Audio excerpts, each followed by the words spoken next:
Audio Adventures presents the complete story of Ghosted in L.A., complete Volume 1, 2, and 3, written by Sina Grace. Los Angeles, the city of dreams, palm trees, and perpetual sunshine. For most people, moving to L.A. is about chasing something. For 18-year-old Daphne Walters, it was about following someone. Her boyfriend, Ronnie. She packed up her whole life in Missoula, Montana, said goodbye to her best friend Christy, and crossed the country with stars in her eyes.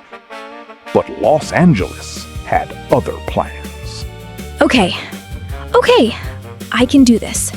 New city, new school, new life. Ronnie and I are gonna be amazing together. This is gonna be perfect! Daphne, we need to talk. What? We just got here. We literally just moved in. I know, and I'm so sorry, but I think we need to break up. I need space. I need to figure some things out. Are you serious right now? I left Montana for you, Ronnie. I left Christy. I left everything. And you're breaking up with me on day one? I'm really sorry, Daphne. I can't explain it right now. Please try to understand.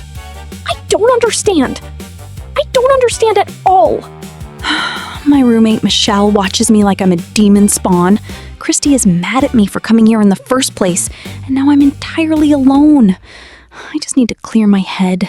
Maybe go for a walk. A really, really long walk. I've already divided the room. Your side is there. My side is here. I have Bible study on Tuesdays and Thursdays. I'd appreciate quiet during those times. Sure, yeah, of course. I'm Daphne, by the way. I know who you are. I read the roommate assignment email. Right. Cool. This is gonna be great. Daphne, please don't do this. Don't pick a college based on a boy. You're smarter than this. Christy, I love him. And the school is great. It's not just about Ronnie. It is just about Ronnie. And when it falls apart, you're gonna be stranded out there all alone. It's not gonna fall apart. And even if it does, I can handle myself. Christy had been right, and now Daphne couldn't bring herself to admit it. So instead of calling her best friend, she wandered. She walked through the streets of West Los Angeles, feeling invisible in a city of millions. Until one evening, she found herself standing before the most beautiful, most mysterious, most impossible building she had ever seen. Whoa! This place is incredible! Rycroft Manor? It looks like something out of a movie. The gate is open. Nobody's around. And there's a pool. An actual pool! I'm going in. Excuse me, darling, but this is a private residence. Oh my gosh! I'm so sorry. I didn't think anyone lived here. I'll leave right now, I promise. You can see me? Of course I can see you. You're right there. Wait, why are you glowing? Why can I see through you a little bit? Are you a ghost? I prefer the term lingering spirit. But yes, I am Augie. I am the owner of Rycroft Manor. And you, my dear, are trespassing. Now, Aggie, let's not be too hasty. The poor girl looks absolutely devastated. I'm Bernard, my dear. Don't be frightened. Bernard? Okay, hi. You're also a ghost? I am indeed. I've been here since the 1940s. It's been quite a long time. I'm Daphne. And honestly, you guys are the first people, beings who have actually looked at me today. Hi, I'm Pam. I've been here since the 50s. Isn't this exciting? We never get visitors. We don't live anywhere. We're dead. And you need to leave now. Maurice, don't be so mean. I'm not being mean. I'm being honest. She doesn't belong here. She's a liability. She's a security risk. She doesn't belong here. Look, I'm sorry for trespassing, I really am. But please, can I stay? Just for a little while? My boyfriend just broke up with me. My roommate hates me. My best friend is furious with me. I have nowhere to go and no one to talk to. And you guys are the first people, beings who have actually looked at me today. You can see us. That is unusual. Most of the living cannot perceive us at all. I can see you very clearly, and you're all kind of amazing. Very well. You may stay, Daphne. But Rycroft Manor has rules. You will keep our existence a secret from the outside world. You will not bring strangers here without permission. And you will respect the boundaries of each resident. Are we agreed? Completely agreed. Thank you. Thank you so much. I'm Daphne Walters, by the way, from Montana. And so Daphne Walters moved into Rycroft Manor, trading her living, breathing problems for a house full of undead ones. She quickly learned that living with ghosts wasn't just about avoiding cold spots, it was about navigating their unresolved pasts. Aggie, the formidable matriarch, had purchased the manor with her divorce settlement in the 1920s, intending it as a refuge for struggling young actresses trying to make it in Hollywood. Even in death, she continued to shelter lost souls. Bernard, the gentle lawyer from the 40s, had lived a closeted life, never able to be openly himself. He had died with regrets, but carried his warmth and wisdom into the afterlife. Pam, the cheerful teenager from the 50s, had died young and still carried the bright energy of someone who never got to grow up. Ricky, the shy music lover, had died only 5 years before Daphne arrived and still felt the most connected to the modern world. And Maurice, the hostile, grumbling spirit, was hiding something dark. Aggie, can I ask you something about when you were alive? You may ask. I reserve the right not to answer. What made you buy this house? I mean, you could have done anything with your divorce settlement. Why a boarding house for actresses? Because I was one of them once. A young woman who came to Hollywood with nothing but ambition and a suitcase. I was talented, Daphne. Genuinely talented. But the industry in those days, it was not kind to women who had opinions, or women who aged, or women who refused to smile on command. What happened to you? What happens to all of us eventually? I was replaced by someone younger, more pliable, less inconvenient. And I found myself with a great deal of money from my divorce and absolutely nothing to do with it. So I bought this house, and I opened its doors to every struggling young actress I could find. I gave them a safe place to sleep, to rehearse, to dream. I gave them what I had never had. That's beautiful, Aggie. It was practical. I had the space. They had the need. It seemed like an obvious arrangement. You can call it practical if you want, but I think it was love. Perhaps. Perhaps it was. I was a lawyer in the 1940s. A good one. I had a fine office on Wilshire Boulevard and clients who respected me. And I had a partner. Not a legal partner. A partner in the truest sense of the word. What was his name? Thomas. Thomas was a pianist. He played at a supper club on Sunset. We met when I went in one evening after a particularly difficult case. He was playing Gershwin, and I thought, there is the most beautiful person I have ever seen. What happened? We were together for 11 years. 11 years of careful, secret, beautiful years. We never held hands in public. We never danced together anywhere that anyone might see. We told people we were colleagues, roommates, friends. And every time I said those words, I died a little inside. Bernard. When Thomas died, I couldn't even grieve properly. I couldn't stand at his grave and say what he was to me. I had to stand there and be the colleague, the friend. And I have regretted that silence every single day since. Every single day. I'm so sorry. I'm so incredibly sorry. Don't be sorry for me, my dear. Use my story. Use it to be braver than I was. That's all I ask. Pam, can I ask you something? About how you ended up here? Oh, sure. It's not a very exciting story, I'm afraid. I was 17. I had just gotten my driver's license. I was so proud of it. I drove to the soda fountain to meet my friends and, well, I didn't make it. Oh, Pam, I'm so sorry. It was a long time ago. I've had lots of time to make peace with it. And honestly, being here isn't so bad.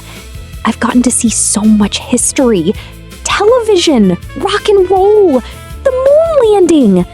I watched the moon landing on a television that Ricky rigged up for us. It was the most incredible thing I have ever seen. But don't you miss living? Growing up? Sometimes. I never got to fall in love. Not really. I had a crush on a boy named Eddie, but I was too shy to tell him. And I never got to go to college or travel or figure out what I wanted to be. But you know what? I get to watch everyone else do all of those things. And there's something really wonderful about that. I get to cheer for all of you. That is the most generous thing I've ever heard. Well, what else am I gonna do? Mope? That's Maurice's job. Ricky, you don't have to talk about it if you don't want to. But I've been wondering. You died only 5 years ago. That must feel different from the others. It is different. I remember everything. The internet, streaming music, my phone, my friends, my mom's cooking. Everything is still fresh. For Bernard and Aggie, the world they knew was so far away that it's almost like a dream. For me, it's like I just stepped out of a room and the door closed behind me. That sounds incredibly hard. It is, sometimes. I miss music the most. Not just hearing it, making it. I used to play guitar. Nothing professional, just in my room for myself. And I can't do that anymore. I can affect electronics, which is how I rigged up the TV for Pam. But I can't pick up a guitar and make it sing. What kind of music did you play? Everything. Whatever felt right. I had this playlist I was building. Songs for every mood, every moment. I never finished it. Maybe someday you can tell me what would have been on it, and I'll listen to every single one. You do that? Of course I would. You matter to me, Ricky. Your music matters. Bernard, can I ask you something personal? Of course, my dear. Were you ever in love when you were alive? I was. Very much so. But I was never brave enough to show it. Not in public. Not in the way he deserved. The world was different then, and I was afraid. I let that fear cost me everything. That's really sad. It is. But it taught me something. Fear of who you are is the most destructive force in the world. Not for others, for yourself. I watch young people now, and I want so desperately to tell them, be who you are. Don't wait. Don't hide. The world is changing. Let it. You sound like you're talking about someone specific. Perhaps I am. That young man who broke your heart, Ronnie. I've seen him, you know. He comes by the manor sometimes. He walks past and stares at the gate. He's looking for you, but he's also looking for himself. And I think he's very close to finding out who that is. Hey, you're in my film theory class, right? I'm Brent. You want to grab coffee sometime? Oh, thanks, but I'm kind of going through a lot right now. Come on, it's just coffee. You seem like you could use a friend. I appreciate the offer, but no thank you. You don't have to be rude about it. I wasn't being rude. I said no thank you. That's polite. I'm just trying to be friendly. And I'm trying to be clear. No thank you. Whatever. Your loss. Yeah. Definitely my loss. I need to go home. I need to go back to the people who actually listen when I talk. You said you'd bring me a record from that show. Ricky, I'm so sorry. I completely forgot. I got distracted by this guy who wouldn't leave me alone. It's fine.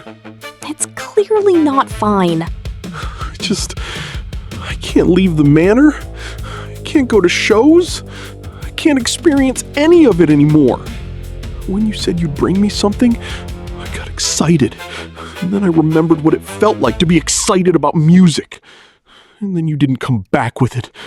And it just reminded me that I'm stuck here. Ricky, I am so sorry. I promise I'll make it up to you. I'll bring you every record I can find. You don't have to do that. I want to. You matter to me. All of you matter to me. Daphne? Are you here? Ronnie? What are you doing here? I came to apologize. You deserved better. I was just so confused. But I think I'm starting to figure things out. I'm gay, Daphne. Oh, Ronnie. I'm so sorry I made it so hard for you. We can still be friends, right? I'd really like that. Good. Because I could use a friend in this city. And so could you. You're all so happy now. So cozy. Bringing in strays. Letting the living wander through. This isn't what Rycroft is supposed to be. Maurice, please, calm down. I don't want to calm down. I want to be left alone. That's all I ever wanted. When I was alive, I pushed everyone away because I wanted peace and quiet. And now I'm dead, and I still can't have it because you keep filling this house with noise and people and feelings. Maurice, I understand wanting to be left alone, but you can't hurt people just because you're unhappy. Stay out of this, girl. Maurice! Enough! I am the mistress of this manor, and I will not allow this. By the power that binds us all to Rycroft, I cast you out from the main halls. You will not harm the living under my roof. Are you all right, Daphne? I think so. What just happened? I have certain authority over this house. I don't use it lightly. But some things cannot be permitted. You were incredible, Aggie. I was necessary. There is a difference. Bernard, are you okay? I'm quite all right, my dear. You were very brave. I was terrified. Being brave and being terrified are the same thing, silly. Movie night! Daphne, you have to watch this one with us. It's from 1953 and it is absolutely divine. Pam, I have a paper due tomorrow. The paper will still be due tomorrow, but this movie is happening right now. She's not wrong. The paper will definitely still be due tomorrow. You two are a terrible influence. We're ghosts! We have nothing but time, and we want to share it with you! Okay, fine. One movie. But if I fail my art history midterm, I'm blaming both of you. Completely fair. Absolutely reasonable! Now scoot over. I want the good spot on the couch. Pam, you're a ghost. You can sit anywhere. I know, but I like the good spot.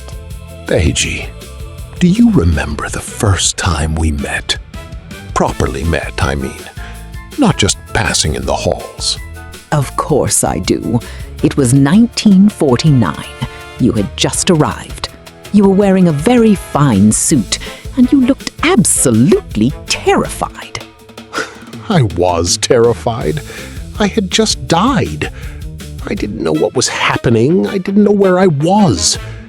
And then you appeared, and you said, in that magnificent voice of yours, "Welcome to Rycroft Manor. You are dead, but you are not alone." I remember. You burst into tears. I did. It was undignified. It was human, or as close to human as we get. I thought, here is a man who feels things deeply. Here is someone worth knowing. And have I been worth knowing? Bernard, you have been the best of us, every single day. You have been the conscience of this house and the warmth of its heart. And I am deeply grateful that whatever force governs these things brought you here. As am I, Eiji. As am I. Don't get sentimental. It doesn't suit you. It suits me perfectly, and you know it. Volume 1 of Ghosted in LA ends with Rycroft Manor changed forever. Maurice banished to the shadows. Ronnie welcomed into the fold. And a new spirit arriving at the manor's gate, drawn by forces none of them fully understood yet. Volume 2. The new ghost's name was Zola. In life, she had been a musician, a real one with albums and tours and a devoted following. She had died young in the 1990s at the height of her fame, and she was not happy about any of it. I don't want to be here. I don't want to be anywhere. I was in the middle of recording my third album. I had so much left to do. I know. I'm so sorry, Zola. Your music meant a lot to a lot of people. Don't do that. Don't give me the legacy speech. I've heard it from every ghost in this house. I don't want a legacy. I want to finish my album. Okay, no legacy speech. What do you want to talk about? Nothing. I want to be left alone. That's fine. I'll just sit here then. You don't have to talk. You're gonna sit there in silence. Yup, that's weird. I've been told. The worst part isn't being dead. The worst part is knowing that the last thing I made wasn't finished. It's like leaving a sentence in the middle of a... Of a what? Exactly. I think I understand that. I feel like that about my own life sometimes. Like, I started a sentence when I moved to LA, and I still don't know how it ends. You're 18. You have time to figure it out. You're a ghost. You have eternity. That's not the same thing. No, I guess it isn't. But you're still here. And that means something. I've been thinking about the album. The one I never finished. Yeah? I know what the last song was supposed to be about. I've known for a long time. I just couldn't face it.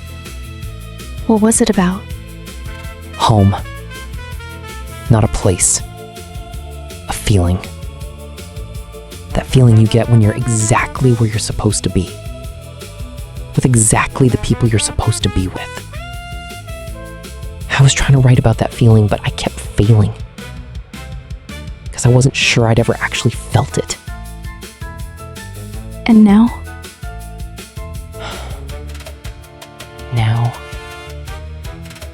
think I might have. Which is deeply inconvenient. Because I'm dead. Zola. I'm serious. I finally figure out what home feels like and I can't even write it down. I can't pick up a guitar. I can't record anything. You can tell me.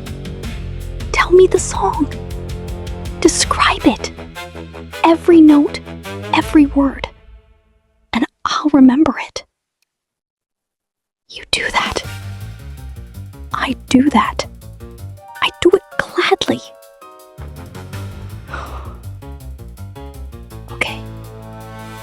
Okay, let me think. It starts slow. Just one guitar. And the first line is,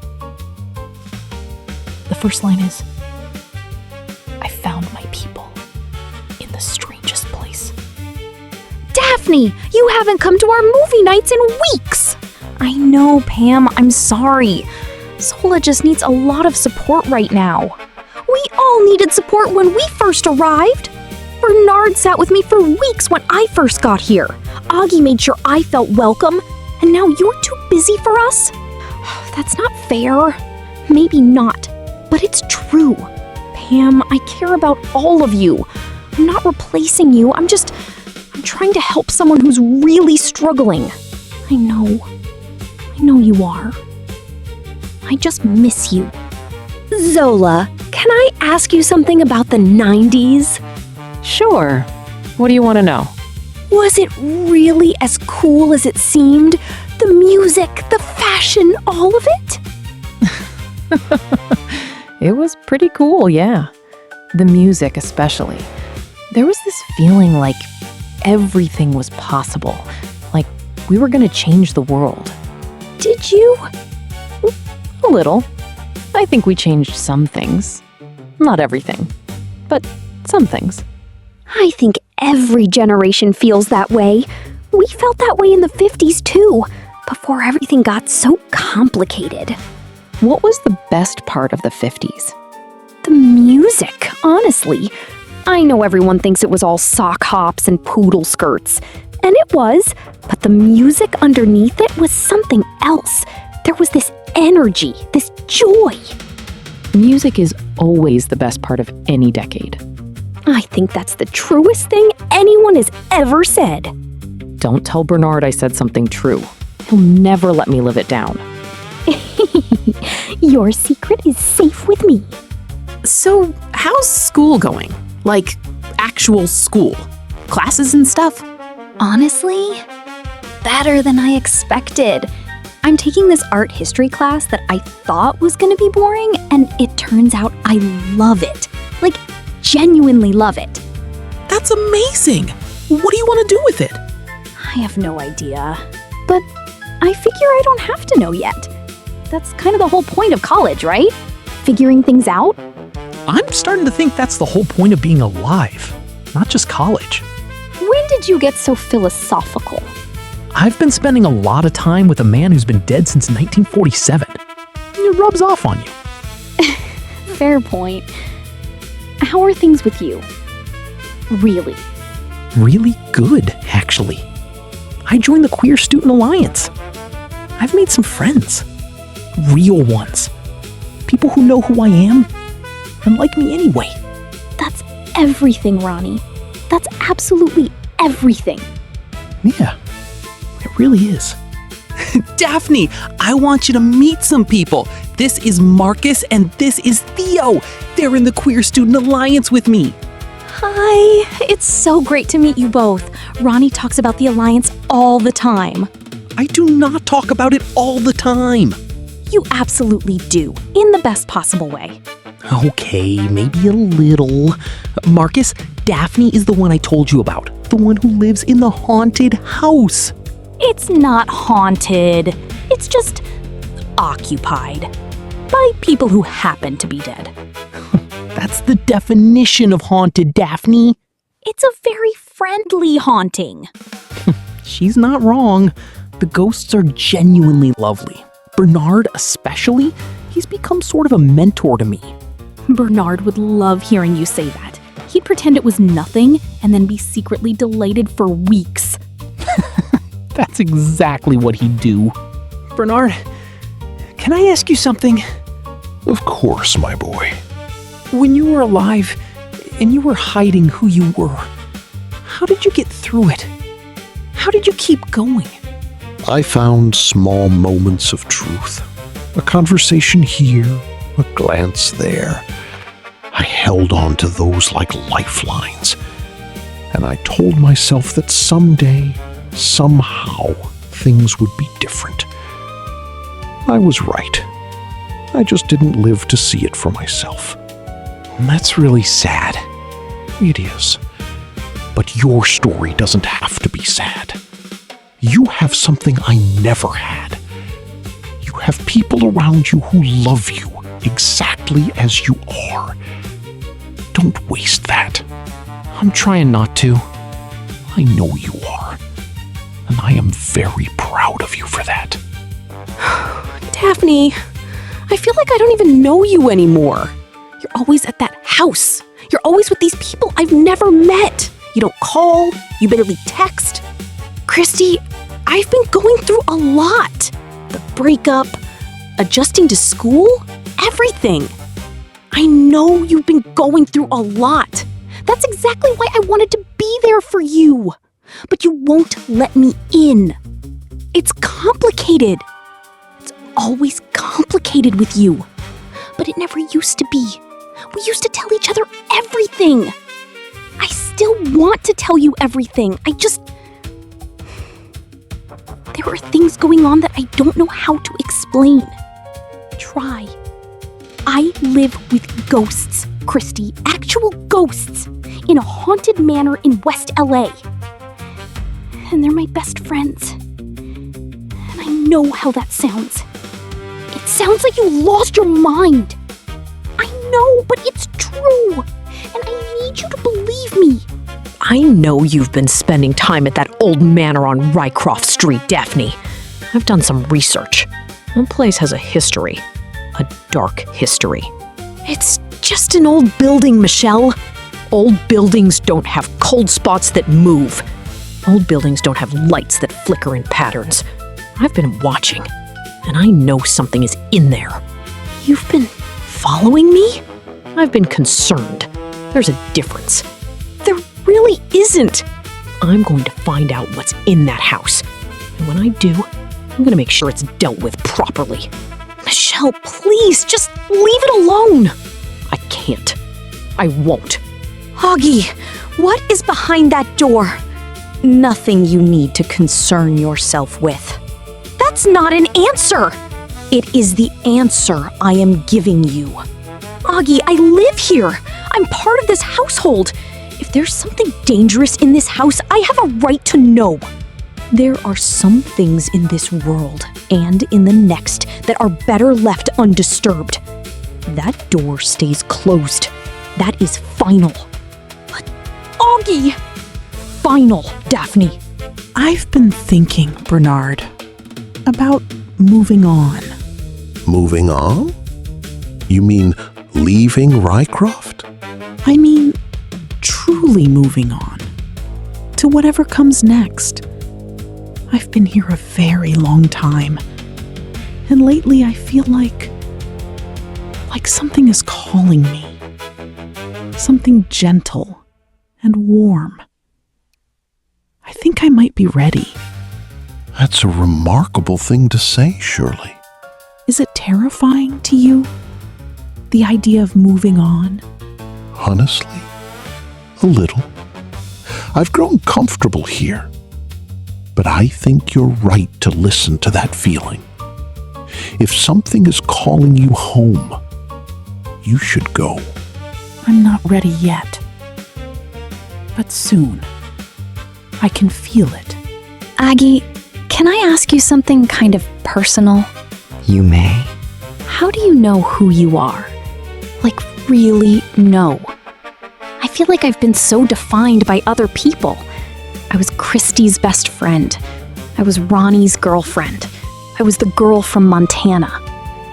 But now I'm here and none of those things fit the way they used to. And I don't know what does. You're asking the question that every young person asks, and the answer is deeply unsatisfying. Tell me anyway.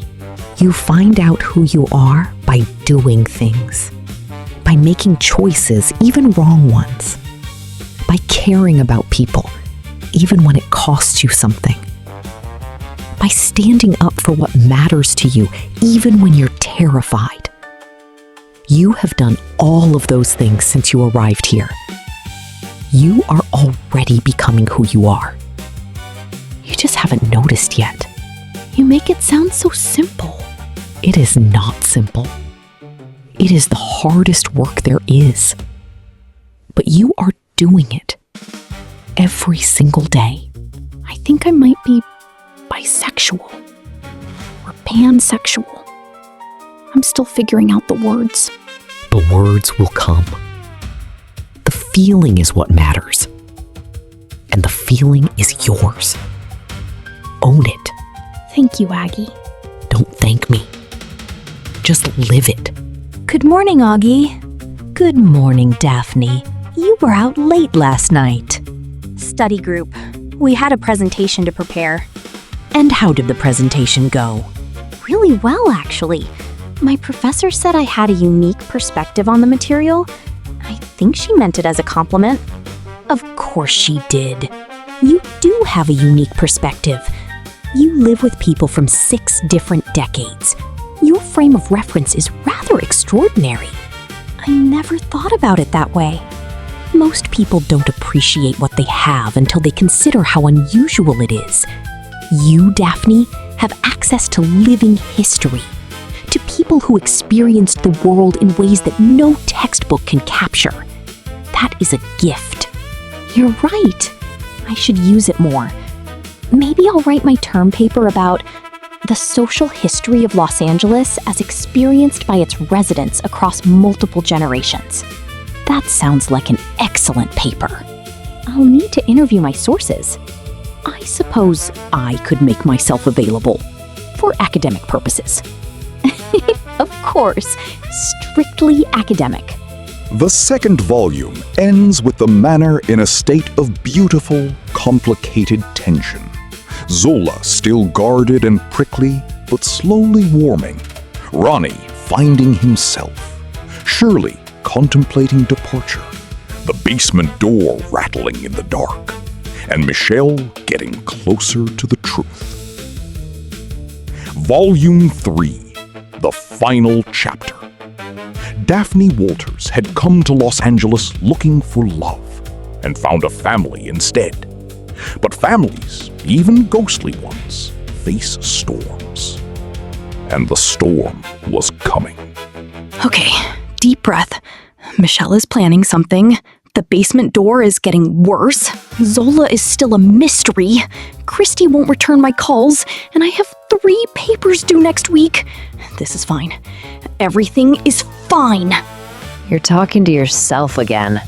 I do that when I'm stressed. What are you stressed about? Everything. Michelle has been asking questions around campus about Rycroft Manor. She's been talking to a priest. I think she's planning an exorcism. An exorcism? I know. It sounds dramatic. We're ghosts, Daphne. Everything about our existence is dramatic. Fair point. As the final volume of Ghosted in LA unfolded, every thread that had been carefully woven through the story began to pull tight at once. The basement door was rattling with increasing urgency. Michelle was closing in on the truth. Zola was still wrestling with her unfinished business. And Daphne, who had come to Los Angeles as a girl following a boy, was now something entirely different. She was a young woman who had built a life, a real and meaningful life, in the most unlikely place imaginable. And she was about to have to fight for it. The storm that had been gathering finally broke on a Tuesday evening in late spring. Daphne was at the manor when she heard the sound of voices outside. many voices. And then the gate opened. Daphne, she's hurting us. It feels like burning. Make her stop. Please, Daphne, make her stop. It feels like being pulled apart. Whatever she's doing, it's working. I can feel myself getting weaker. I don't want to go. Not like this. Not because someone decided I shouldn't be here. Daphne, you have to stop her. I'm losing my connection to the electronics. Everything is going dark. Hold on. Everyone hold on. Daphne will handle this. She always handles it. In the name of all that is holy, I command the spirits of this house to depart. You do not belong in this world. Your time has passed. Move on! Michelle! Stop! Stop right now! Daphne, get out of the way! These are not your friends. They are spirits that are clinging to this world when they should have moved on. You don't know anything about them. Aji built this house to protect people. She spent her whole life giving shelter to those who had nowhere else to go, and she's still doing it. Bernard is the kindest, most gentle soul I have ever met. He helps people understand themselves. Pam never got to grow up, and she deserves to be here. Wiki just wants to hear music. And Zola has something unfinished, something important, and she deserves the chance to find peace on her own terms. These are my family, Michelle. You don't get to decide when they go. You really love them. I really do. I know you're scared of things you don't understand. I was too at first.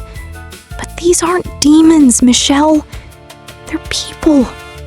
People who are still figuring things out. Just like us. I grew up being told that spirits were always dangerous, that they were always something to be fought. Some of them probably are. But these ones aren't. These ones are just home. I'll leave. But Daphne, I think you should know. I've been struggling too, with a lot of things. Things I don't know how to talk about. Maybe we could try. Talking, I mean. Not as roommates who tolerate each other, but as actual people. Maybe. Someday. But even as Michelle retreated and the immediate crisis passed, the real danger was growing. The basement door had been shaking for days. The temperature in the lower halls had dropped to something beyond cold.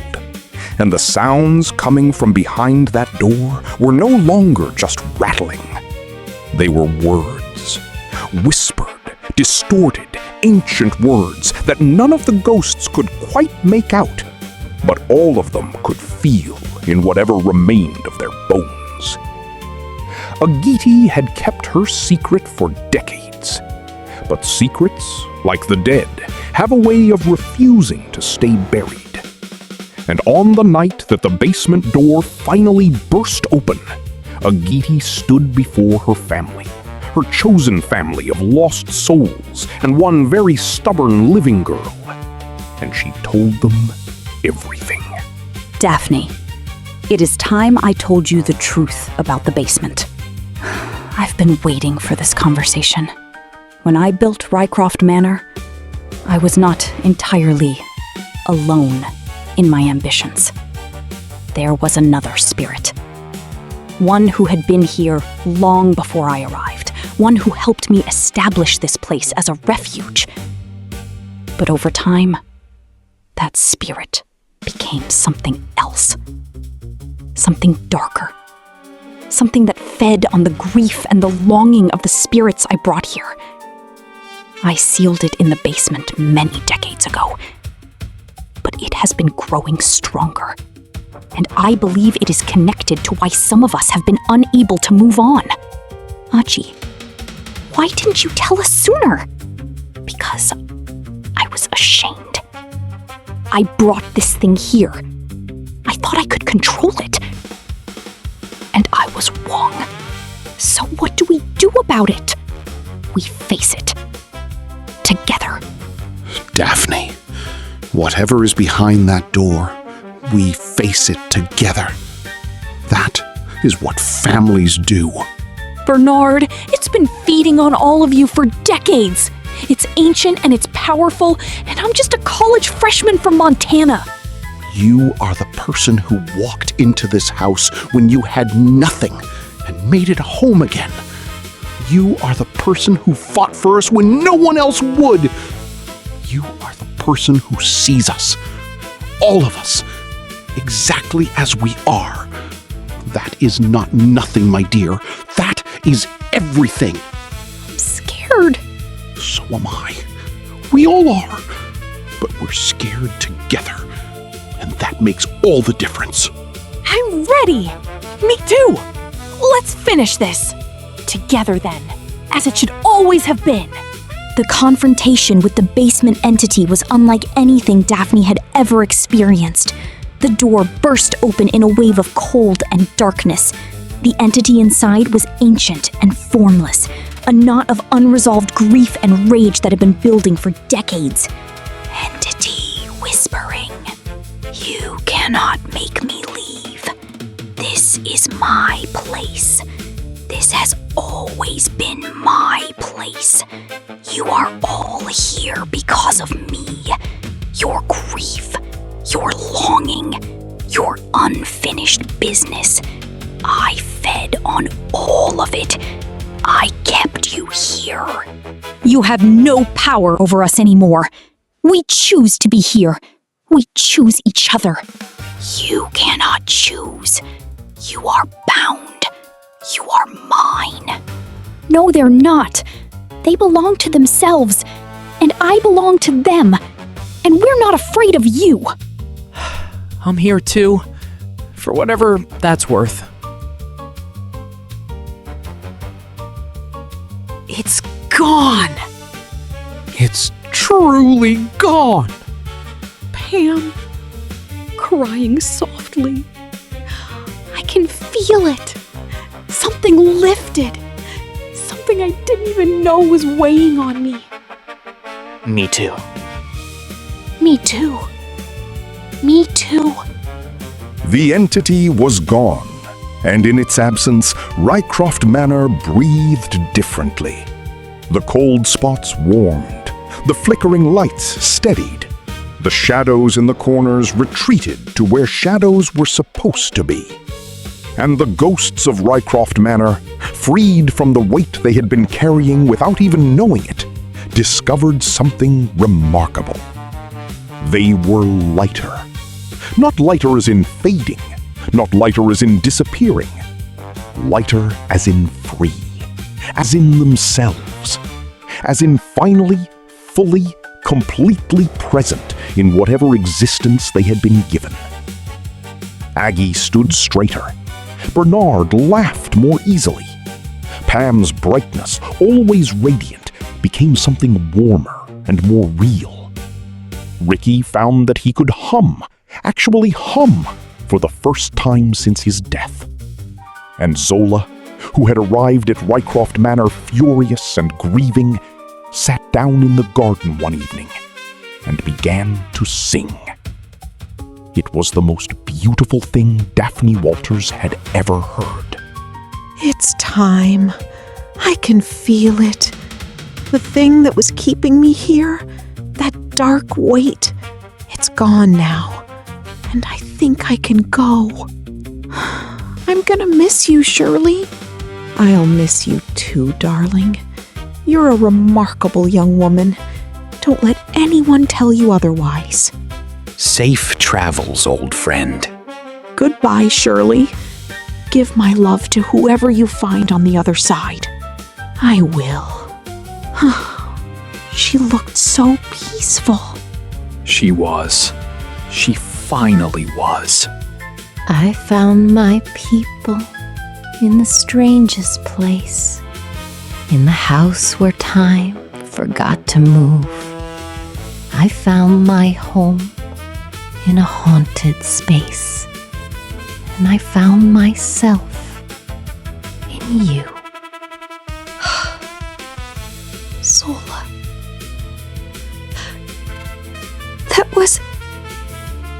That was incredible. It's the last song. The one I never got to finish. You finished it. I think I did. I think I finally did. How does it feel? A long pause. Like putting down something very heavy that I didn't know I was carrying. Like being done. Not gone. Just done. Finished. Complete. That's beautiful. Yeah. It really is. Hey, I know you're still mad at me. I know I've been a terrible friend, but I miss you, and I want to fix this. Can we talk? I've been waiting for you to call. I know. I'm sorry it took so long. Tell me everything. The ghosts, the manor, all of it. I want to understand your life, Daphne, even the parts that sound completely impossible. Okay, it's gonna take a while. I've got time. Okay, I believe you. I don't entirely understand it, but I believe you. That's all I needed. And Daphne, I'm proud of you. You went to a strange city all alone, and you built yourself a home. Even if that home happens to be haunted. Especially because it's haunted. Dear Christy, I know I'm terrible at calling, so I'm writing this down instead. I want to tell you about my life here. The real version, not the edited version I've been giving you. I live in a haunted manor in West Los Angeles. My roommates are ghosts. Aggie is the matriarch, a former Hollywood actress who bought this house in the 1920s to give struggling women a safe place to dream. She is terrifying and magnificent, and I love her completely. Bernard is a lawyer from the 40s who is the kindest, wisest person I have ever met. He helped Ronnie come out to himself. He helps all of us come out to ourselves, in one way or another. Pam is a teenager from the 50s who never got to grow up, and she is the most generous spirit I know. She cheers for everyone. Ricky is a young man who died 5 years ago and still misses music more than anything. Zola is a musician from the 90s who just finished the album she never got to complete. And Ronnie, my ex-boyfriend, my friend, is finding himself here too. I came to Los Angeles looking for a love story, Christy. I found one. Just not the kind I expected. I found a family. A strange, impossible, beautiful family.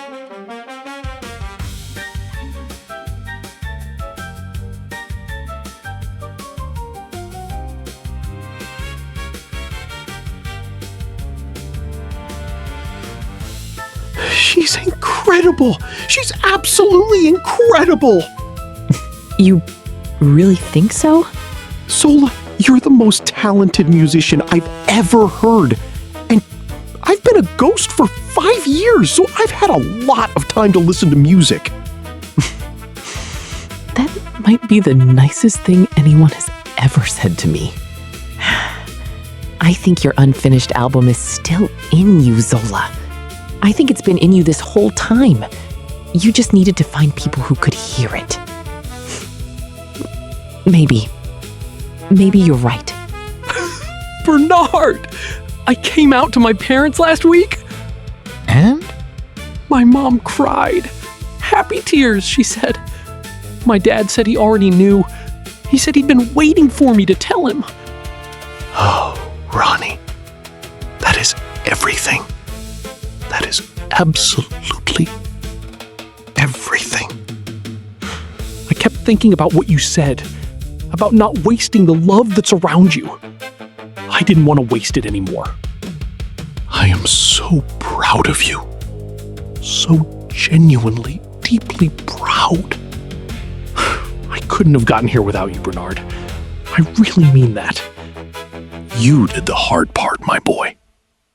I just walked beside you. Aggie, I want to thank you. For what? For coming here. For seeing us. For fighting for us. When I built this house, I wanted it to be a place where people could find themselves. I thought that was something I could only offer the living. But you showed me that the dead need that too. That I needed that too. Aggie, you gave me a home when I had nothing. I should be thanking you. Perhaps we can thank each other. That seems like the right arrangement. Deal. Bernard, do you think I'm a different person than I was when I first climbed over that gate? Unquestionably. Do you? I think so. I think the girl who came here was looking for someone else to define her. She needed Ronnie to tell her who she was. She needed Christy's approval. She needed to be someone's girlfriend, someone's best friend, someone's daughter. She didn't know how to just be herself. And now? Now, I think I'm starting to figure that out. I'm Daphne. I'm from Montana. I'm bisexual. I'm studying art history, and I actually love it. I have the most extraordinary group of friends in the history of friendship. I live in a haunted manor in West Los Angeles, and I wouldn't change a single thing. That, my dear, is called growing up. Is that what it feels like? That is exactly what it feels like. And you have done it beautifully. I finished my last final today. First year of college, officially complete. And how do you feel? Honestly, like I can breathe for the first time since September. It was hard, really hard, but I did it. Of course you did. I got an A on my art history paper, the one about the social history of Los Angeles across multiple generations. I should hope so. I gave you excellent material. You gave me incredible material. My professor said it was the most original paper she'd read in years. She wants me to expand it into a thesis. A thesis? How very academic. I'm thinking about calling it Living History. Perspectives on Los Angeles from residents across 6 decades. That is a very good title. I thought you might like it. I do. I like it very much. I like you very much, Daphne Walters. In case that was not already abundantly clear. It was clear, A.G. It was very clear. I like you very much too. Okay, I have an announcement to make. Oh? I have officially decided that I am staying in Los Angeles. Not just for school, for good. I'm gonna get my degree, and then I'm gonna figure out what comes next. And I'm gonna do all of it from right here. From Rycroft Manor. Yes! Yes, yes, yes! That's the best news I've heard in 5 years. I am deeply, genuinely happy to hear that. Good. It wouldn't be the same without you. Does this mean I can keep coming over? Ronnie, you practically live here already. I mean, Bernard and I have been talking about starting a book club. We have indeed. I've been wanting to discuss Fitzgerald for decades. Welcome home, Daphne. Truly. Welcome home. Thank you. All of you. For everything. You know, when I came to LA, I thought I was coming for Ronnie. But I think I was actually coming for this. For all of you. Los Angeles has a way of giving people what they need, rather than what they want. It's a remarkable city, in its way. I love it here. Even being dead, I love it here. Same. Honestly, same. Yeah, me too. Me too. Daphne Walters had come to Los Angeles looking for a boy. She found a family instead. A family that defied every law of nature, every expectation, every definition. A family that taught her that love doesn't end at death, that home is something you build with the people who choose you, and that the most important thing you can do in this world, or the next, is to be exactly who you are. The Story of Ghosted in LA. Complete Volumes 1, 2, and 3. Written by Sina Grace. Illustrated by Siobhan Keenan. With colors by Kathy Lee. Published by Boombox, an imprint of Boom Studios. Thank you for listening to Audio Adventures with the complete story of Ghosted in LA.